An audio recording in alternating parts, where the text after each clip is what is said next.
Hello everyone, कैसे हैं आप सब। आइए आज का वीडियो शुरू करते हैं। आज हम हुमायूं के बारे में जानेंगे। थोड़ा सा इंट्रोडक्शन टाइप का है, हुमायूं के बारे में हम जानेंगे। ठीक है, चलिए शुरू करते हैं। हुमायूं जो था वो एक मुग़ल बादशाह था, मुग़ल वंश का शासक था। ठीक, ये बाबर का पुत्र था। ठीक, हुमायूं बाबर का क्या था, पुत्र था। हुमायूं की शासनावधि 1530 से 1556 तक है। ठीक, बीच में वो देश से निष्कासित भी हो जाता है शेरशाह सूरी द्वारा, उसको हम अगली वीडियो में देखेंगे। ठीक, ये हो गया। इसका पूर्ववर्ती शासक था बाबर, इनके पिता हुमायूं के। ठीक, उत्तरवर्ती इनके बाद इनका पुत्र अकबर शासक बना। ठीक, इनका जन्म 6 मार्च 1508 को काबुल में हुआ था। हुमायूं का जन्म 6 मार्च 1508 को काबुल में हुआ था।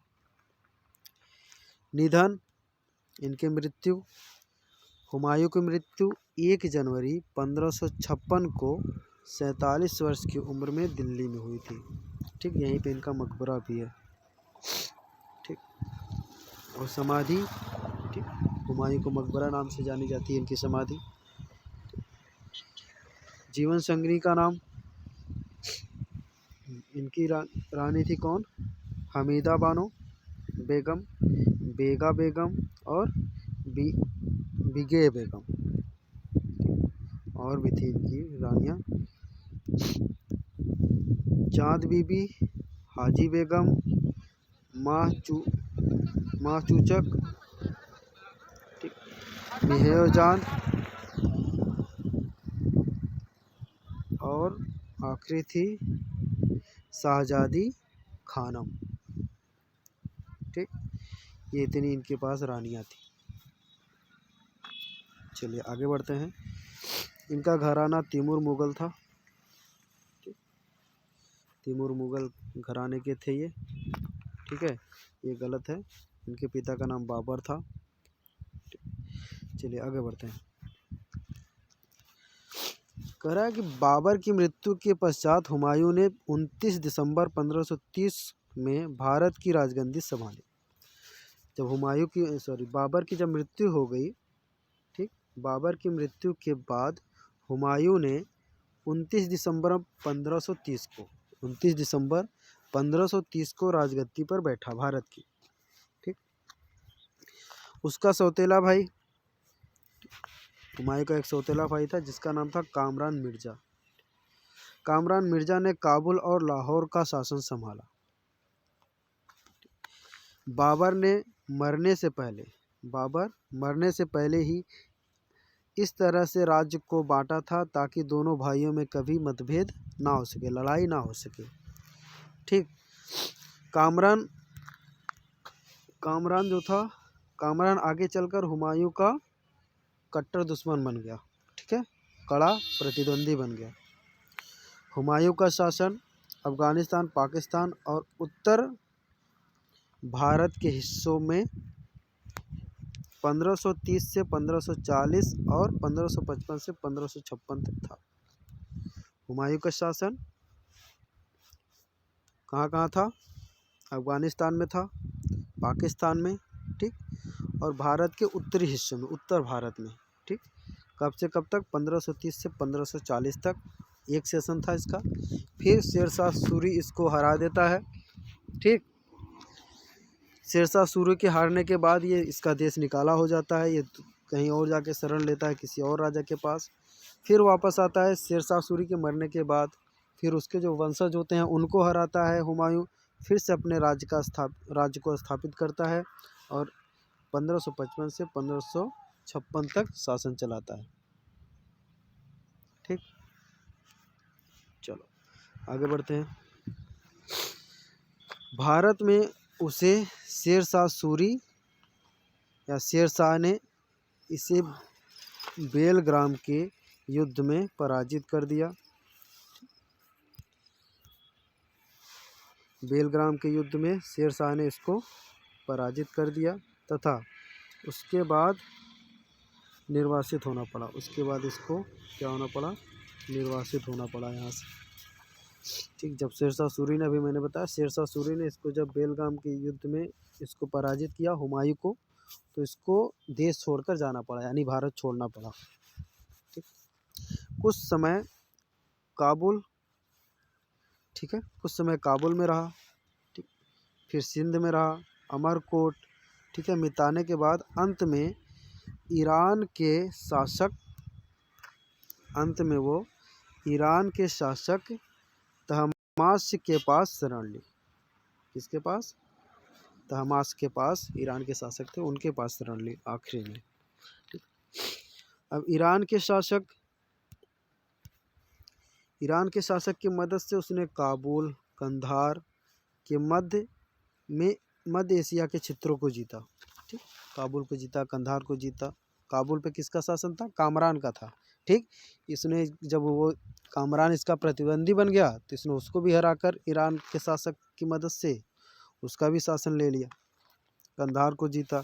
ठीक, उसने 1555 ईस्वी में शेरशाह के वंशजों को हराकर एक बार फिर से दिल्ली और आगरा पर अधिकार कर लिया। ठीक, शेरशाह सूरी के अधिकारियों को हराकर 1555 में हुमायूं ने फिर से दिल्ली और आगरा के ऊपर अपना अधिकार कर लिया। ठीक है भैया, आगे बढ़ते हैं। आगे है 1556 ईस्वी में दीने पनाह भवन, एक लाइब्रेरी थी। ठीक, दीने पनाह भवन की सीढ़ियों से उतरते हुए इनकी मृत्यु हो गई। ठीक, सीढ़ी से उतर रहे थे, वो उस पे से गिरे, फिर हुमायूं की वहीं पे सीढ़ियों से नीचे गिरने से मृत्यु हो गई दीने पनाह। ठीक,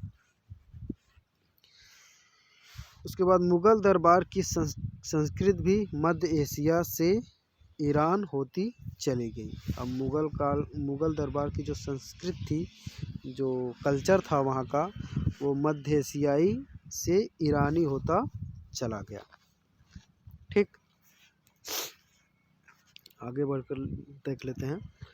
आगे है हुमायूं के बेटे का नाम जलालुद्दीन मोहम्मद अकबर था। अकबर इनके बेटे थे। ठीक, हुमायूं का बेटा था जलालुद्दीन मोहम्मद अकबर। हुमायूं की मृत्यु के समय उसका इकलौता पुत्र अकबर पंजाब के कालानौर में था। जब हुमायूं की मृत्यु हुई 1556 में, तब अकबर कहाँ था? पंजाब के कालानौर में था। वहीं पर उसको राजा घोषित कर दिया गया, कालानौर में ही। ठीक, वहीं पर शासक घोषित कर दिया गया उसको। ठीक, फिर 1526 में जब अकबर का राज्याभिषेक हुआ, तो उसका साम्राज्य 1556 में जब अकबर का राज्याभिषेक हुआ, तब उसका साम्राज्य दिल्ली, पंजाब आदि क्षेत्रों में सीमित था। उसका साम्राज्य इन क्षेत्रों तक सीमित था तथा बिहार पर प्रत्यक्ष नियंत्रण नहीं था। बिहार भी था, बट प्रत्यक्ष पूरी तरह से उस पर पकड़ नहीं थी। ठीक, फिर अकबर ने राज्याभिषेक के समय बिहार में अफगान के करनीन वंश का शासक था। जब अकबर का यहाँ पे राज्याभिषेक हुआ, तब बिहार में एक करनीन वंश का शासक था। ठीक, वो एक अफगानी शासक था, जिसके संस्थापक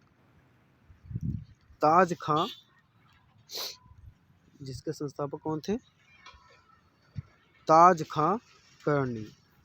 ठीक, उस वंश के संस्थापक थे ताज खां करनी, जो अकबर के शासन के समय में, उसके राज्याभिषेक के समय में बिहार का शासक था। अकबर के समय में बिहार का प्रमुख सुलेमान, ठीक, बिहार का जो प्रमुख था वो था सुलेमान करनी। ठीक, जिसका अकबर के साथ मैत्रिक संबंध था। अकबर के समय बिहार का जो प्रमुख था उसका नाम था सुलेमान खां करनी। उसका अकबर के साथ दोस्ती थी, मैत्रिक संबंध था। ठीक, सुलेमान खां करनी की मृत्यु के बाद, जब सुलेमान खां करनी की मृत्यु हो गई, उसके बाद जो शासक आया, कौन आया? दाऊद। दाऊद खां कर्णी। दाऊद खां कर्णी बिहार का प्रमुख बना और इसने अकबर के साथ मैत्री व्यवहार नहीं रखा। अब ये दाऊद कर्णी जो था वो अकबर के साथ मैत्री व्यवहार नहीं रखता है। ठीक, यह मुगल शासकों के नाम से खुतबा पढ़ना बंद कर दिया। ठीक, मुगल शासकों के नाम से इसने खुतबा पढ़वाना बंद कर दिया, पढ़ना बंद कर दिया। ठीक, 1574 में अकबर ने बिहार पर आक्रमण कर दिया। ठीक, जब उन्होंने देखा कि ये भैया हमसे मित्रता नहीं रखता है, तब अकबर ने क्या किया, 1574 में बिहार पर आक्रमण कर दिया। ठीक, जिसमें दाऊद खां कर्णी भाग गया। ठीक, युद्ध छोड़कर दाऊद खां कर्णी भाग गया। ठीक, और अफगान दाऊद खां कर्णी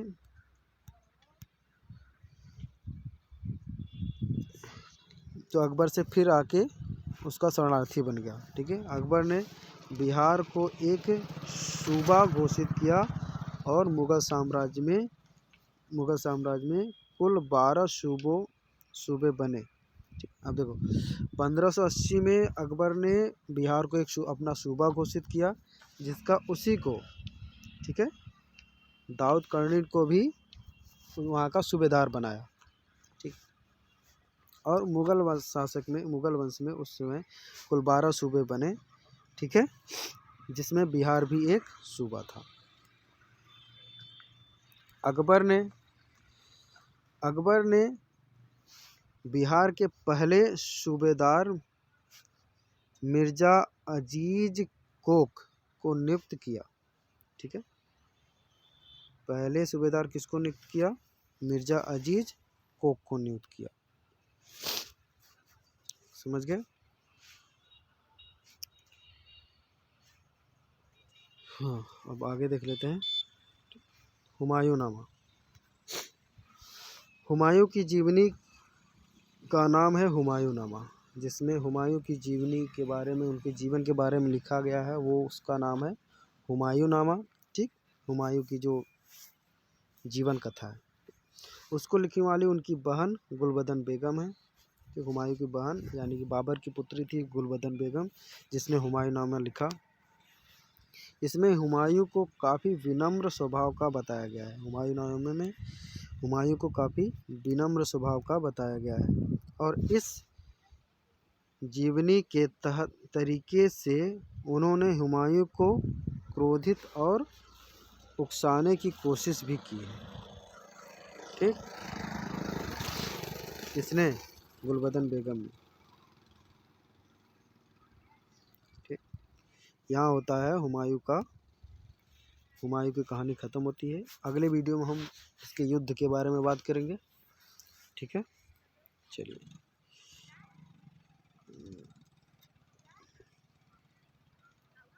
चलो, थैंक यू फॉर वॉचिंग।